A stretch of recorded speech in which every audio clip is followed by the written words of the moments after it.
Hi friends, welcome to Kaushik tech in Telugu. ఇలా date వచ్చేసి 5th August, time వచ్చేసి సాయంత్రం 5 PM అవుతుంది. ఇప్పటి వరకు అయితే టెక్ న్యూస్ ఇది. ఇక టెక్ న్యూస్ లోకి వస్తే, యాపిల్ నుండి యాపిల్ చీఫ్ ఎగ్జిక్యూటివ్ అయిన టిమ్ కుక్ అయితే ఒక అనౌన్స్మెంట్ అయితే ఇచ్చాడు. ఇతను చెప్తున్న ప్రకారం ఆల్రెడీ ఇండియాలో మేము 3 స్టోర్స్ అయితే లాంచ్ చేసాం కదా, సో ఇప్పుడు మేము ఇంకొక 2 స్టోర్స్ అయితే యాడ్ చేయబోతున్నామని అయితే ఇతనైతే అనౌన్స్మెంట్ అయితే చేశాడు. సో ఇండియాలో కూడా కాదు, సౌదీ అరేబియా అలాగే మనకి యుఏఈ కంట్రీస్ కు సంబంధించిన యాపిల్ స్టోర్స్ ను కూడా ఇతనైతే లాంచ్ చేయబోతున్నామని అయితే డిక్లేర్ చేశాడు. ఇక టెక్ న్యూస్ లో పోతే, గెట్ హబ్ నుండి గెట్ హబ్ అయితే ఒక అప్డేట్ అయితే ఇచ్చింది. వీళ్ళు చెప్తున్న ప్రకారం అయితే ఈ యొక్క గెట్ హబ్ లో కూడా ఏ ఫీచర్ ని యాడ్ చేయబోతున్నామని అయితే వీళ్ళు ఒక అనౌన్స్మెంట్ అయితే చేశారు.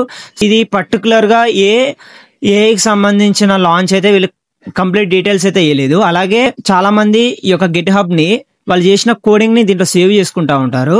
సో వాళ్ళకి ఈజీగా ఉండేటట్టు ఈ యొక్క ఏ ఫీచర్ ని అయితే వీళ్ళు తీసుకురాబోతున్నారు. ఇది సెప్టెంబర్ లేదా అక్టోబర్ లో ఈ యొక్క ఫంక్షన్ మీద వర్క్ చేయబోతున్నాం అయితే గెట్ హబ్ అయితే చెప్తుంది.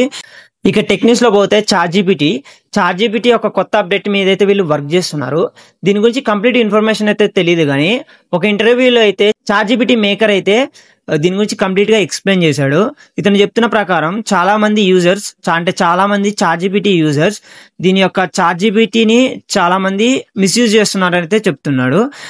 చాలా మంది దీని యొక్క గైడ్ లాగా యూజ్ చేసుకొని వాళ్ళ పర్సనల్ ఇన్ఫర్మేషన్, అంటే వాళ్ళ డైలీ లైఫ్ లో ఏం జరుగుతుందో దానికి చాట్ జీపీటీ ద్వారా గైడ్ లాగా పొందుతున్నారు. అంటే దాని యొక్క ఆన్సర్ బట్టి వాళ్ళు నిర్ణయం తీసుకుంటున్నారు.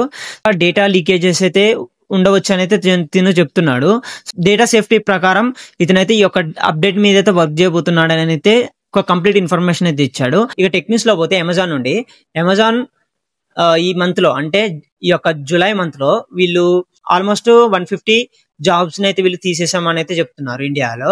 సో వీళ్ళైతే అడిగితే ఒకటే స్టేట్మెంట్ ఇస్తున్నారు, ఎంప్లాయ్మెంట్ మీద మాకు వర్క్ ప్రెషర్ ఎక్కువ అవుతుంది, సో మేము ఏని యూజ్ చేసుకొని మా యొక్క వర్క్ సిస్టమ్ అయితే మేము సింపుల్ గా చేసేస్తున్నామని వీళ్ళైతే చెప్తున్నారు. సో అందుకే మీ యొక్క జాబ్స్ అయితే వీళ్ళు తీసేసామని అయితే వీళ్ళు చెప్తున్నారు. ఆల్మోస్ట్ లాస్ట్ 4 వీడియోస్ లో చూస్తే అన్ని ఏఐకి సంబంధించిన జాబ్స్ గురించి అయితే మనం మాట్లాడుకున్నాం. సో ఫ్యూచర్ లో ఇంకా చాలా ఇబ్బంది పెట్టబోతుంది ఏఐ. ఇక టెక్నిక్స్ లో పోతే, తెలంగాణ ఆర్టీసీ నుండి పుష్పక్ బస్సును అయితే మీరు వాట్సాప్ ద్వారా కూడా బస్సును బుక్ చేసుకోవచ్చు అనే ఒక ఫీచర్ అయితే వీళ్ళు తీసుకురాబోతున్నారు. అలాగే వీళ్ళు 2 months బ్యాక్ కూడా ఒక సిస్టమ్ అయితే తీసుకొచ్చారు.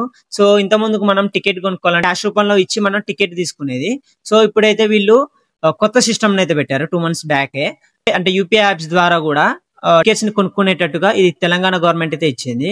సో ఇది నాకు కొంచెం మంచిగా అనిపించింది, ఎందుకంటే ఇప్పుడు చాలా మంది యూపీఐ ఐడి ద్వారానే ఎక్కువ వర్క్ చేస్తున్నారు. సో ఎలాంటి ట్రాన్సాక్షన్ చేయాలన్నా కూడా బ్యాంకు పోకుండా జస్ట్ యూపీఐ యాప్స్ ద్వారానే వీళ్ళు ట్రాన్సాక్షన్ ఎక్కువ చేస్తున్నారు.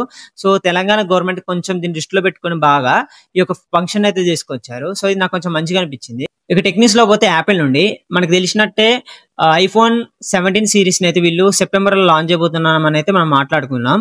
సో వీళ్ళు సెప్టెంబర్ 9th లేదా సెప్టెంబర్ 10th ఈ యొక్క ఈవెంట్ ని అయితే వీళ్ళు కండక్ట్ చేయబోతున్నామని అయితే కంప్లీట్ ఇన్ఫర్మేషన్ అయితే ఇచ్చారు. పర్టికులర్ గా ఒక డేట్ అయితే చెప్పలేదు, మేబీ 9th or 10th అని అయితే వీళ్ళైతే చెప్తున్నారు. అలాగే iPhone 17 సిరీస్ తో పాటు ఆ వాచ్ సిరీస్ ని కూడా వీళ్ళైతే లాంచ్ చేయబోతున్నారు ఆ రోజు. iWatch Ultra, iWatch 11, అలాగే iWatch SE కూడా అయితే వీళ్ళు లాంచ్ చేయబోతున్నామని అయితే చెప్తున్నారు. ఇతర accessories like AirPods pro 4th generation, అలాగే మనకి ఇతర యాక్సెస్ ని కూడా వీళ్ళైతే లాంచ్ చేయబోతున్నామని అయితే వీళ్ళు కంప్లీట్ ఇన్ఫర్మేషన్ అయితే ఇచ్చారు. సో మెయిన్ గా వీళ్ళైతే ఐఫోన్ అలాగే iWatch సిరీస్ లో అయితే వీళ్ళు ఎక్కువ ఇంట్రెస్ట్ చూపిస్తున్నారు. సో ఎయిర్పాడ్స్ ప్రో అయితే అతి తొందరలో వచ్చే అవకాశం ఉంది, లేదా లేకపోవచ్చు. ఇప్పటి వరకు అయితే టెక్ న్యూస్ ఇదే గైస్. మీకు నచ్చినట్లయితే లైక్ అండ్ సబ్స్క్రైబ్ చేసుకోండి.